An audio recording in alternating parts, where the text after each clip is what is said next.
युधिष्ठिर कहने लगे, हे भगवान, ज्येष्ठ कृष्ण एकादशी का क्या नाम है और उसका क्या महात्म्य है, सो मुझसे कहिए।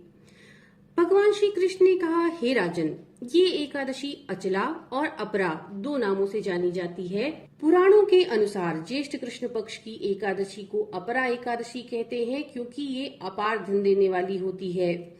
जो मनुष्य इस व्रत को करते हैं वे संसार में सिद्ध हो जाते हैं। इस दिन भगवान त्रिविक्रम का पूजन किया जाता है और अपरा एकादशी के व्रत के प्रभाव से ब्रह्म हत्या, भूत योनि, दूसरे की निंदा आदि सभी प्रकार के पाप दूर हो जाते हैं। इस व्रत के करने से पर स्त्री गमन, झूठी गवाही देना, झूठ बोलना, झूठे शास्त्र पढ़ना या बनाना, झूठा ज्योतिषी बनना, झूठा वैद्य बनना आदि सभी प्रकार के पाप नष्ट हो जाते हैं। जो क्षत्रिय युद्ध से भाग जाएं, वे नरकगामी होते हैं, परंतु अपरा एकादशी का व्रत करने से वे भी स्वर्ग को प्राप्त होते हैं। जो शिष्य गुरु से शिक्षा ग्रहण करते हैं फिर भी उनकी निंदा करते हैं, वे अवश्य नरक में पड़ते हैं। मगर अपरा एकादशी का व्रत करने से वे भी इस पाप से मुक्त हो जाते हैं। जो फल तीनों पुष्कर में कार्तिक पूर्णिमा को स्नान करने से या गंगा तट पर पितरों का पिंड दान करने से प्राप्त होता है, वही अपरा एकादशी का व्रत करने से प्राप्त होता है। मकर के सूर्य में प्रयागराज के स्नान से, शिवरात्रि का व्रत करने से, सिंह राशि के बृहस्पति में गोमती नदी के स्नान से, कुंभ में केदारनाथ के दर्शन से, बद्रीनाथ के दर्शन, सूर्य ग्रहण में कुरुक्षेत्र में स्नान, स्वर्ण दान करना अथवा अर्ध प्रसूता गौदान से जो फल मिलता है, वही फल अपरा एकादशी के व्रत से मिलता है। ये व्रत पाप रूपी वृक्ष को काटने के लिए कुल्हाड़ी है, पाप रूपी ईंधन को जलाने के लिए अग्नि है, पाप रूपी अंधकार को मिटाने के लिए सूर्य के समान है। अतः मनुष्य को पापों से डरते हुए इस व्रत को अवश्य करना चाहिए।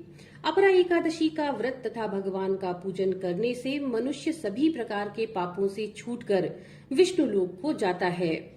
इसकी प्रचलित कथा के अनुसार प्राचीन काल में महिध्वज नामक एक धर्मात्मा राजा था। उसका छोटा भाई वज्रध्वज बहुत ही क्रूर, अधर्मी और अन्यायी था। वह अपने बड़े भाई से द्वेष रखता था। उस पापी ने एक दिन रात्रि के समय अपने बड़े भाई की हत्या करके उसकी देह को एक जंगली पीपल के नीचे गाड़ दिया। इस अकाल मृत्यु के कारण राजा प्रेतात्मा के रूप में उसी पीपल पर रहने लगा और अनेक उत्पात करने लगा। एक दिन अचानक धौम्य नामक ऋषि वहां से गुजरे। उन्होंने प्रेत को देखा और तपोबल से उसके अतीत को जान लिया। अपने तपोबल से प्रेत उत्पात का कारण समझा।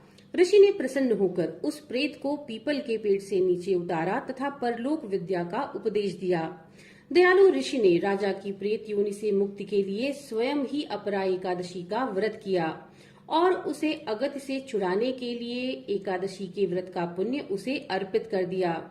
इस पुण्य के प्रभाव से राजा की प्रेत योनि से मुक्ति हो गई। उन्होंने ऋषि को धन्यवाद दिया और दिव्य देह धारण करके पुष्पक विमान में बैठकर स्वर्ग को चले गए। हे राजन, ये अपरा एकादशी की कथा मैंने लोकहित के लिए कही है। इसे पढ़ने अथवा सुनने से मनुष्य सभी प्रकार के पापों से छूट जाता है। तो भक्तों, ये थी अपरा एकादशी की व्रत कथा। एकादशी की आप सभी को हार्दिक शुभकामनाएं। नमो नारायण।